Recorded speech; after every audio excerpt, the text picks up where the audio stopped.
Hey guys, I'm Scylla, I'm Shannon. and we're Normal Suburban Moms. That was a little cheesy. Yeah. Welcome to our second video, but our first real episode.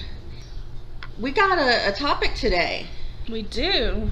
Our topic today is about both the movie Love, Simon and Hulu series spinoff Love, Victor, both of which we have watched all of and we love it. We actually just watched Love, Simon again tonight, right before recording this, We did. because in talking about making this video, we got so excited about the concept, we were like, we must watch this again. Let's watch it. So it's actually fresh in our minds, and we just finished watching Love, Victor yesterday? No, day before yesterday. Day before yesterday. So both the series and the show are pretty fresh in our minds, and we completely love them both. Yes. But apparently not everyone does. No, and we have some problems with their reasoning, and that's where today's video comes in. Yeah, it's not the fact that they don't like it. No, everyone's entitled to their own opinion. It's the reasons that they give, and it's kind of like, I don't know, flawed logic, I think.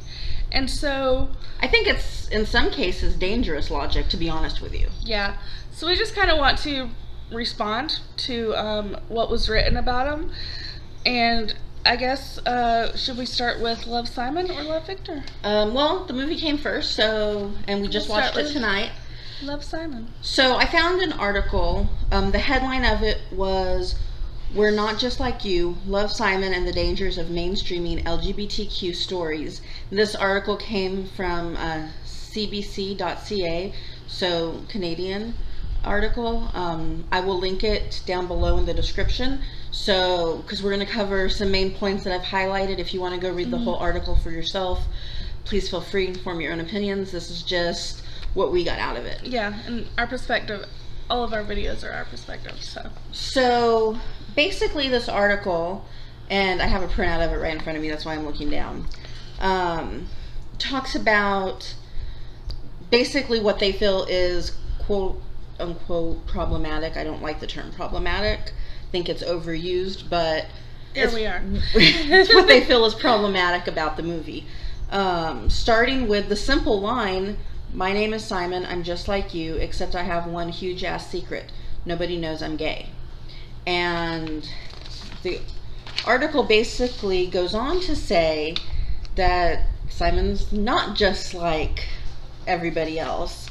It goes on to say, quote, "On the surface, it's mostly a charming, well-intentioned teen rom-com, which had it come out in, say, 2000, would have been fairly remarkable," end quote.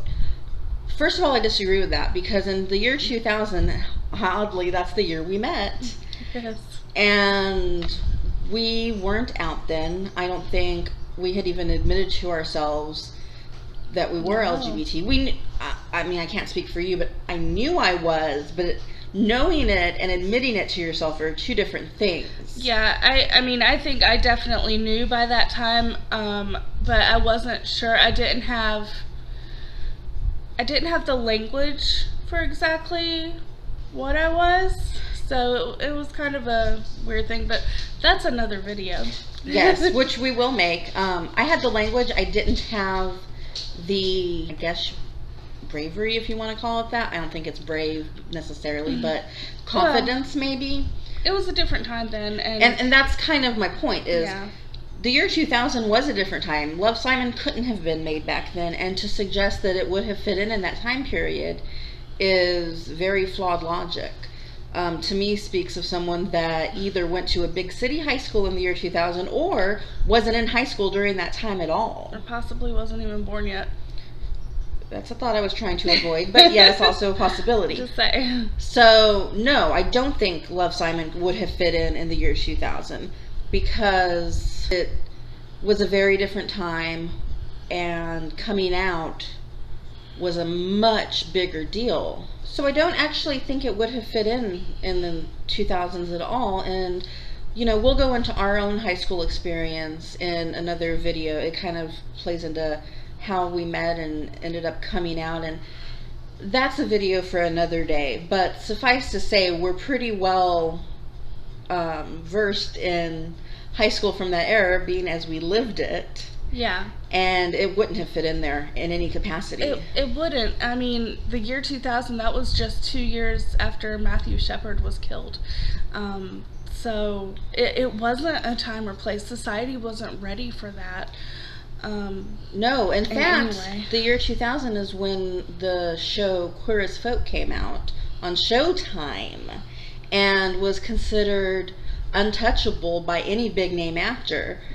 You have actors that have come out of it since, like Gail Harold, who's had moderate success. And Hal Sparks. Hal Sparks kind of had a bit of a career before he went in, but him and Sharon Gleason. Sharon Gleason was on Cagney and Lacey. Oh my gosh, I love her. She had a career long before Queer as Folk, but her and Hal Sparks were the only names that would touch the show because it wasn't acceptable. Nobody would have touched Love, Simon in the year 2000. It wouldn't have been done, and it's naive and uneducated to think otherwise. But that's not my biggest problem with this article. No. So we keep going, and it continues to talk about the fact that it was directed by an openly gay director, Greg Berlanti, who, is behind pretty much everything DC TV related, which we're also a fan of most of. Pretty big fans of So I'm sure that'll come up in other videos too.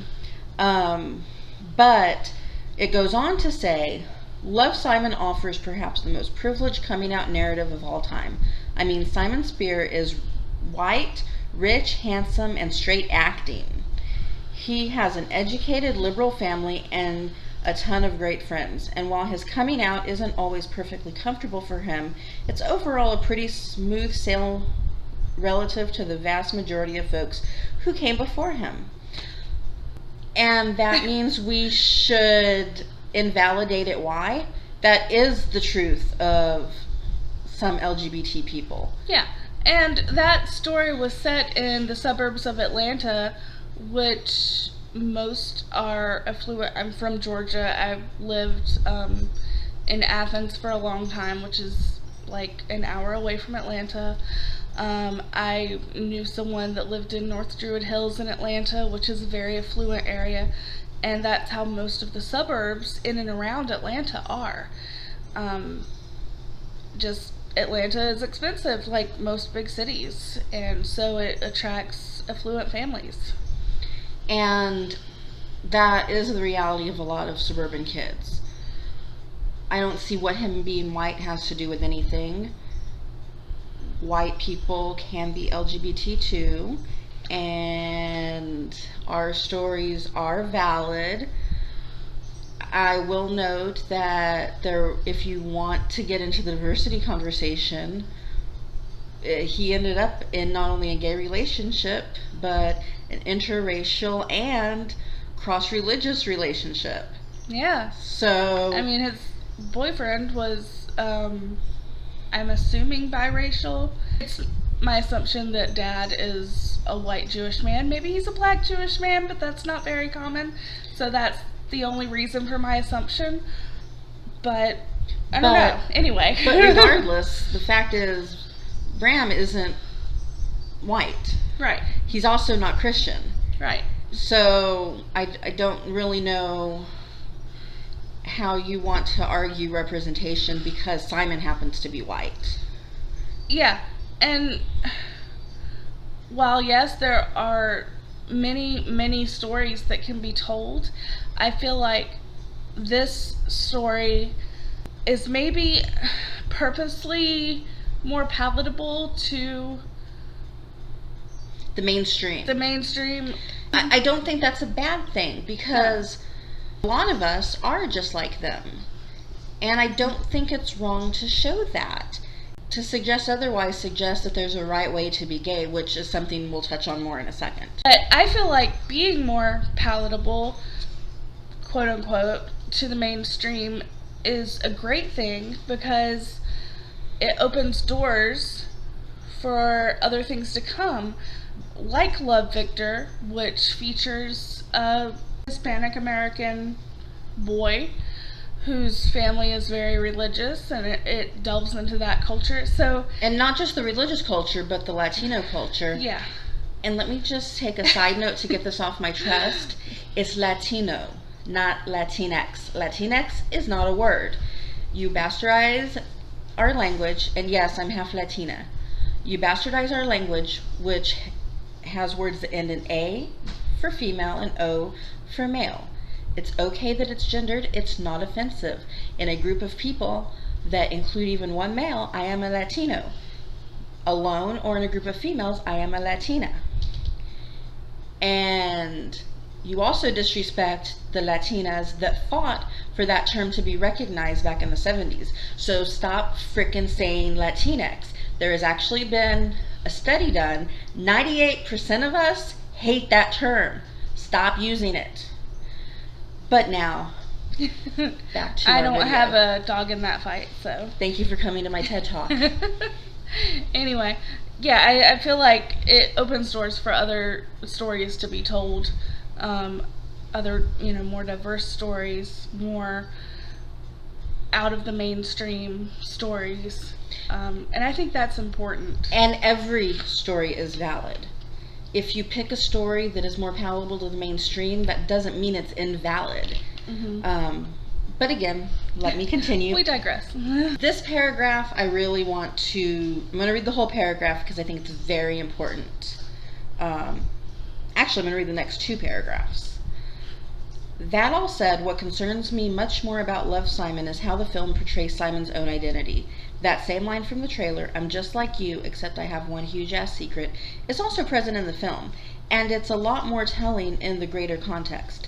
Simon is essentially so devoid of any expression of queerness that he might as well be the poster boy for how straight people have historically tended to want gay people to be, just like them. But we're not just like them. Maybe at one point we thought we wanted to be, but the whole point of coming out is to start embracing the fact we aren't. One of the film's most problematic scenes comes when Simon fantasizes about what life will be like when he's an out gay man in college. It's an over-the-top, rainbow flag-filled dance sequence that feels like a refreshing dose of camp until it comes to a halt with Simon saying in the voiceover, well, maybe not that gay. Why not, Simon? I, for one, could have used a little more fairy in this fairy tale, and I'm sure I'm not alone. And I'm sure you're not alone, writer of this article, but that's not who he is. Why can't he be him? Why does he have to gay it up? And this is what really upsets me about most of this article, to be honest. Those two paragraphs sum up my biggest problem, is there is a right way to be gay. And that's essentially what it's saying, and it's not. It is absolutely 100% normal for a suburban kid that hasn't been around pride parades or what have you to have that fantasy, imagination, whatever, that's what is expected of gay people, because that's what's typically portrayed in the media. The campiness and colorful, and you have to be effeminate and act gay enough. And what is gay enough? Isn't the whole idea of coming out is to live your truth, to be who you are, whatever that may be? And why can't he be just like them? Yeah, and I think it's okay that he says, well, maybe not that gay, because that's just not him. That's not his personality. It's not who he is. And you shouldn't have to change who you are to be gay enough for other people. And that's honestly where the name of this channel came from, Normal Suburban Moms, because we are. Will you find us at a pride parade? Possibly. Maybe, yeah. We live in Texas, and pride's usually held in the heat, so not always, but we've been there. We've marched in the pride parade when we were engaged. Yeah. So fun. It was fun. Would you see us wearing crazy makeup and wigs and glitter and all of the stuff that you might see in a pride parade in a TV show or movie? Probably not. That's Probably not who we are.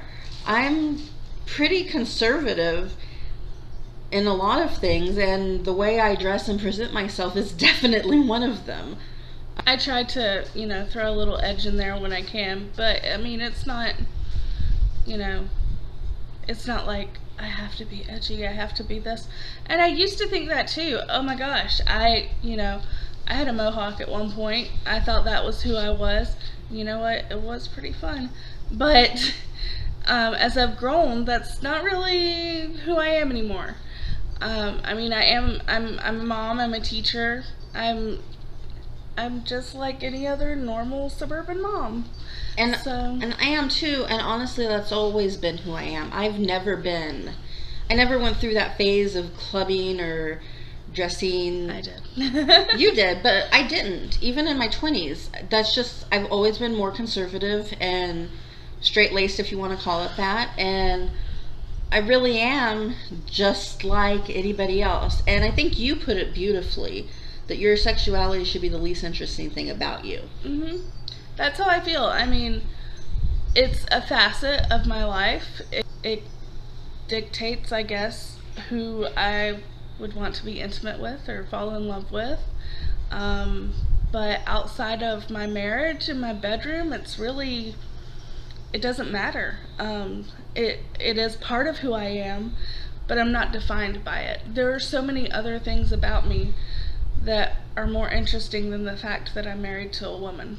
I mean, it's pretty awesome, but like there's so many other things, and my thing is like I wouldn't want someone that meets me to fixate on that small aspect of my personality and define me and judge me as that, because that's not all of who I am. And I've heard so many times people in what claim to be our community that are supposed to be accepting of us make comments about being too heteronormative, which is a term I absolutely loathe, because what is heteronormative? I know what they mean by heteronormative. They mean our life.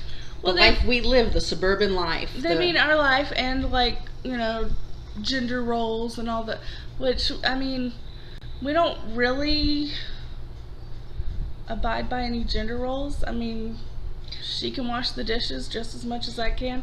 There are a few things that we have different talents and different knowledge gaps in. But honestly speaking, I think that's also not a heteronormative thing. Like my parents, for example, I mean, my dad was the cook of the family. My dad passed away last year, but prior to that, he cooked for Mama. He usually did the laundry. Mom mowed the lawn.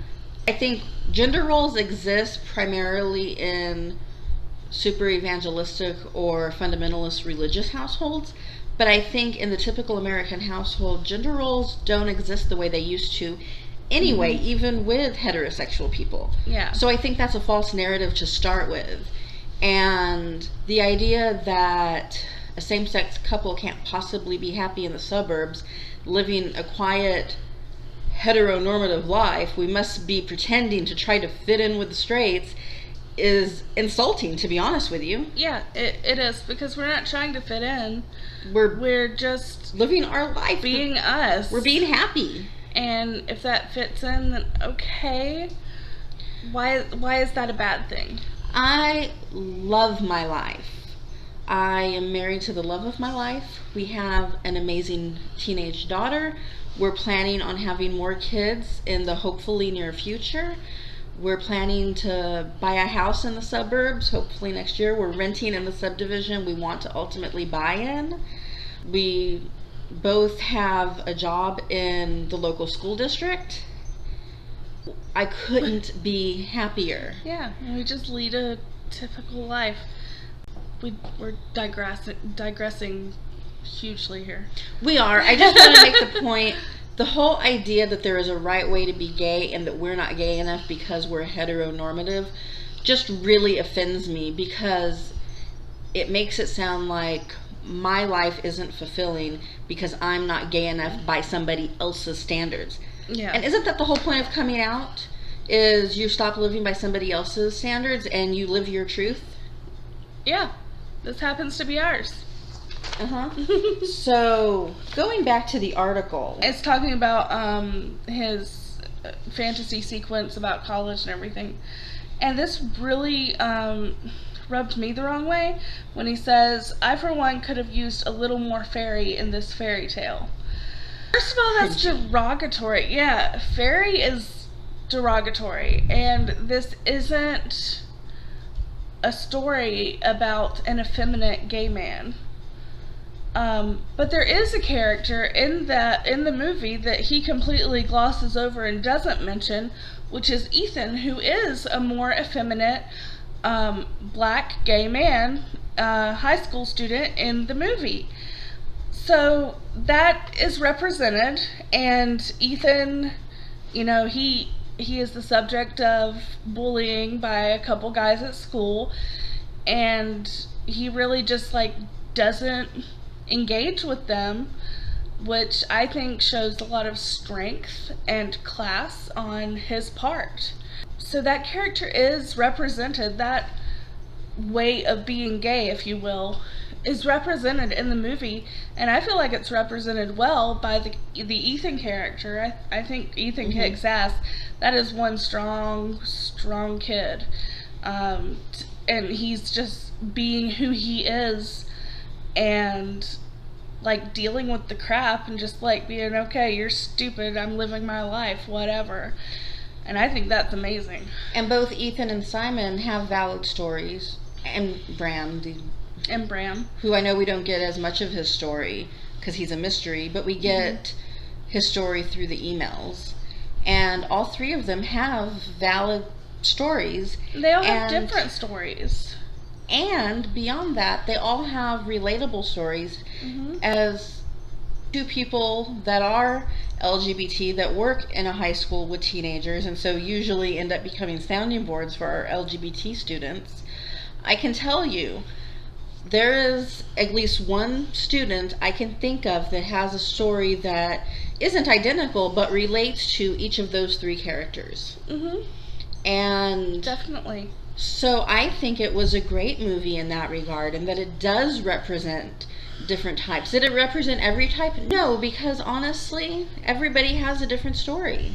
You've met one LGBT person, you've met one LGBT person. We're all unique individuals with our own story and our own history and our own personality that is completely outside of our sexuality. I don't see why we push for that to be the center of our identity.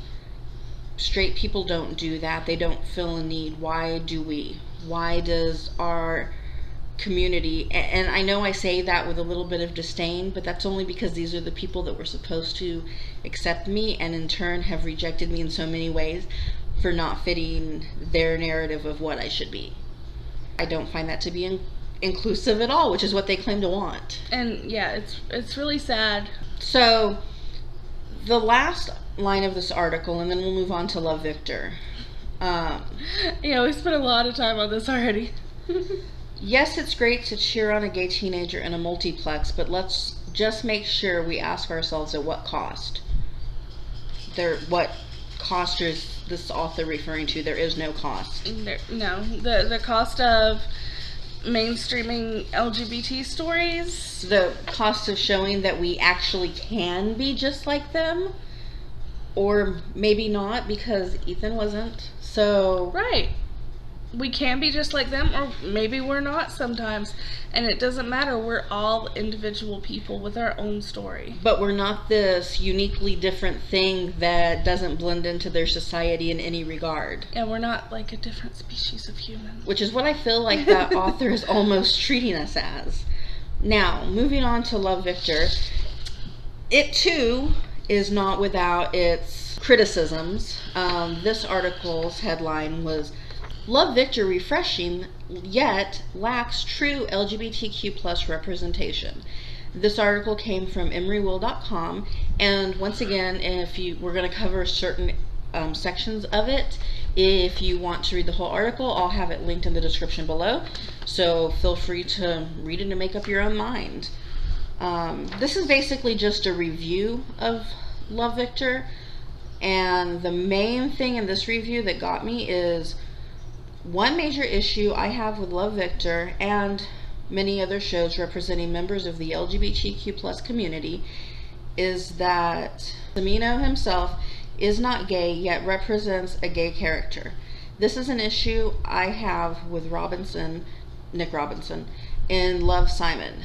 It was upsetting to learn the Hulu spinoff of the film did not move to correct this casting mistake, and then later refers to it as an oversight. No. So here's the thing. They're actors.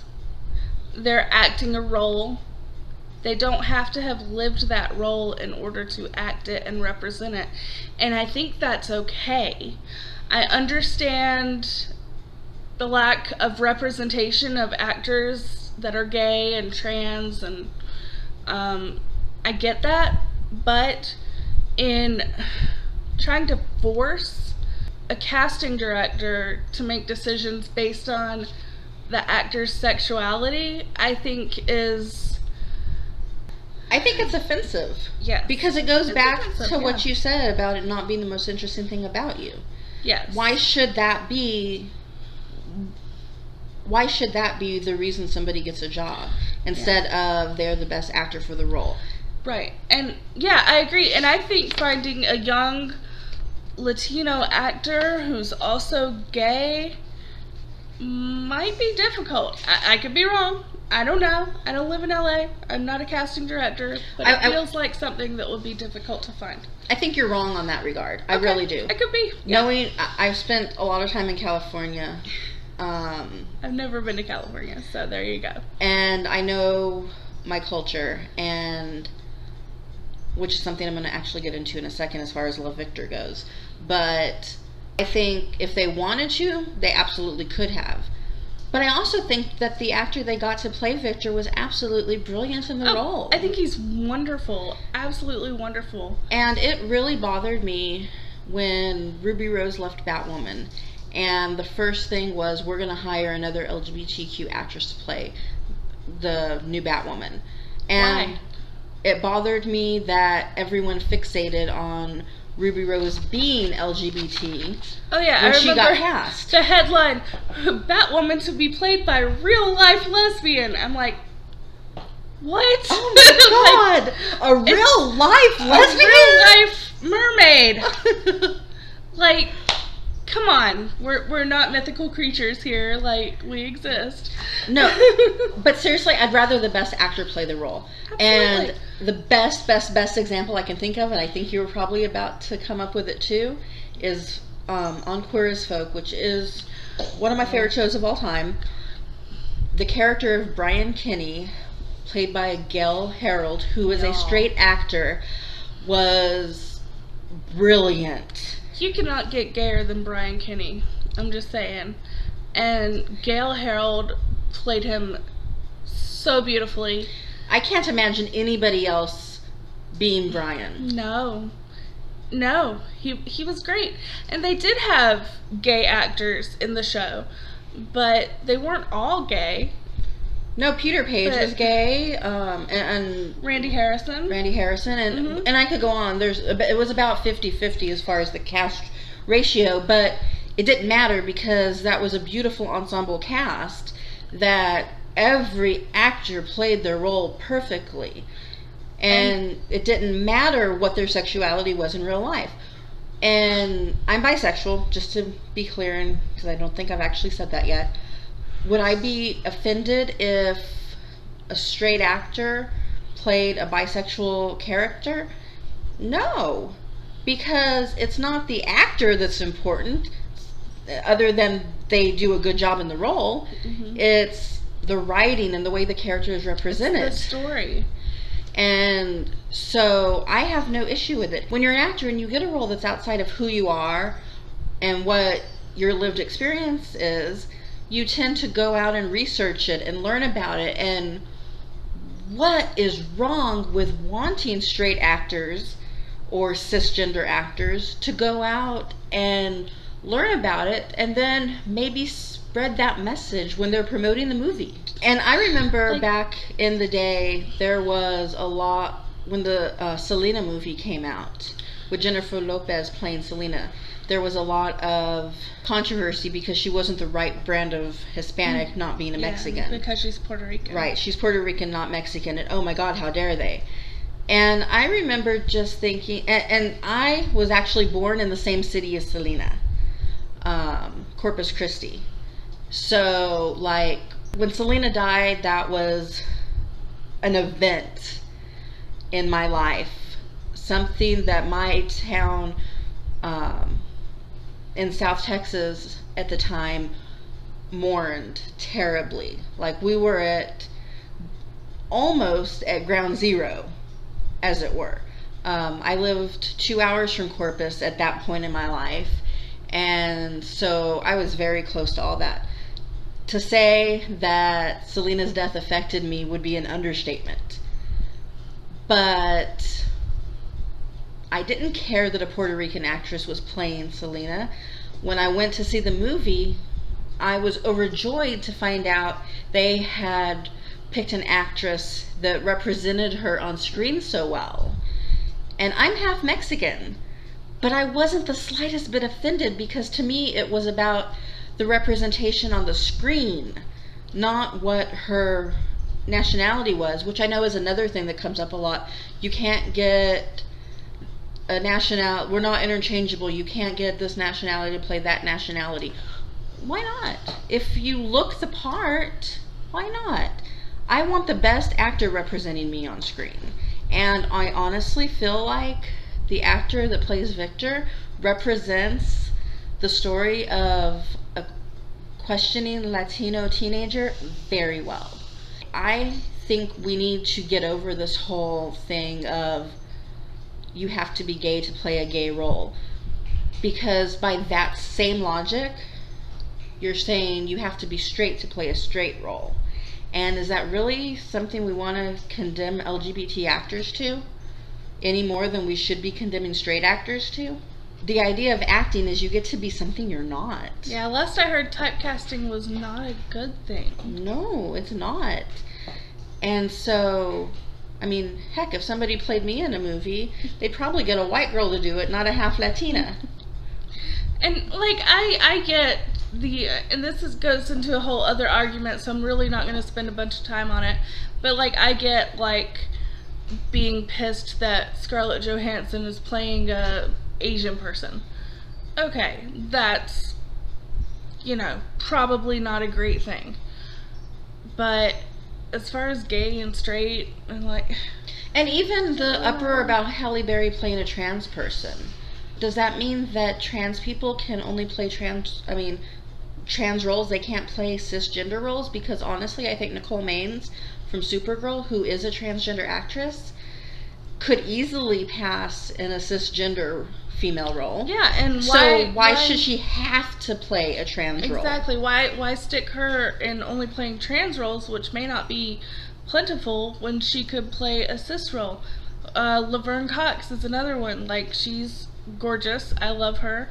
And the only thing I've seen her in is Orange is the New Black, where she does play a trans woman. And there's, to be clear, there's nothing wrong with casting an LGBT person for an LGBT role. I'm not saying there is, if they're the best actor. If they're the best person for the role. If they audition and you're like, that's it, that's them, then they should absolutely get the role. I'm saying they shouldn't get the role because of that. If you have a straight actor and a gay actor and the role is gay, the gay actor shouldn't automatically get it. They should both audition, and whoever plays the role the best should get the role. And if the straight person plays it better, if they're the better actor, give them the part.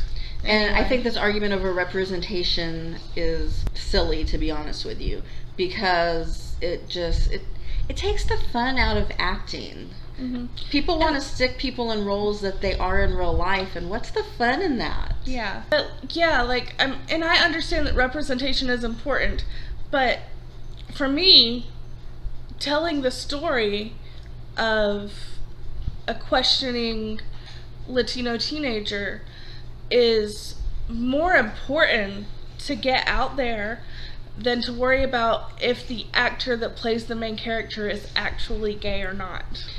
And I will say, from a Latina standpoint, they told that story beautifully. They represented the culture accurately, And as someone that had a Latino family, on one side of my family, there was a lot of stuff I pointed out to you that, and some moments of it actually, like, they hit me. I had to pause it because I was getting teary by some of it. And, that's part of another story about me that I'll talk about in a future episode.